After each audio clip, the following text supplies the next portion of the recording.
Ukraine के राष्ट्रपति Zelensky ने बड़ा बयान दिया है और बड़ा बयान देते हुए कहा कि वो शांति के लिए राष्ट्रपति का पद छोड़ देंगे, लेकिन इसके बदले में एक शर्त है कि यूक्रेन को नेटो की सदस्यता मिलनी चाहिए।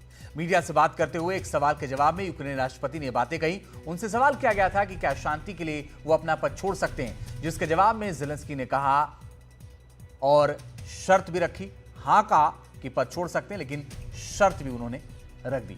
उमाशंकर हमारे सहयोगी ज्यादा जानकारी के लिए जुड़ गए हैं। उमाशंकर, मतलब ये दोनों संभव है क्या? नेटो भी मांग रहे हैं और कह रहे हैं उसके बाद पद छोड़ देंगे, कैसे होगा ये?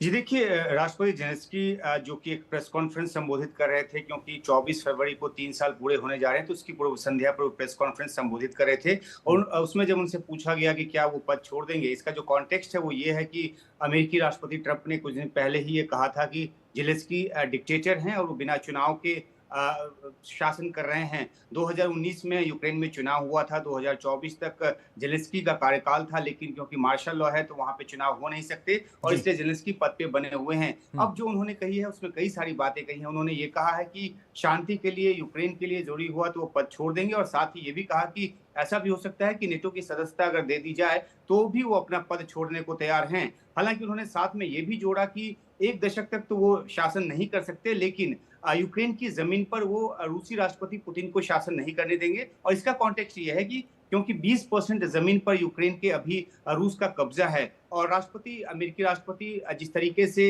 एक डील कराने की कोशिश में है, जिसमें ये लगता है कि हम्म। यूक्रेन को काफी नुकसान उठाना पड़ेगा, तो जेलेंस्की अपनी इस बात को लेकर शिकायत भी कर चुके हैं कि क्यों उस डील में उनको साझेदार नहीं बनाया जा रहा, बातचीत में साझेदार नहीं बनाया जा रहा। तो जो अमेरिकी राष्ट्रपति का जो बयान है, उस कॉन्टेक्स्ट में इस बयान को देखा जाना चाहिए। और जी। साथ ही साथ जेलेंस्की ने इस प्रेस कॉन्फ्रेंस में ये भी कहा कि जो नेचुरल रिसोर्सेज को लेकर जो एक डील साइन करने की बात अमेरिका की तरफ से कही जा रही है, वो तब तक नहीं करेंगे जी। जब तक कि अमेरिका सिक्योरिटी की गारंटी ना दे। और एक आखिरी बात ये भी कि अगर नेटो की सदस्यता न मिले तो उनका कहना है कि तकरीबन 1 लाख यूरोपीय सैनिकों की जरूरत होगी यूक्रेन की सुरक्षा के लिए।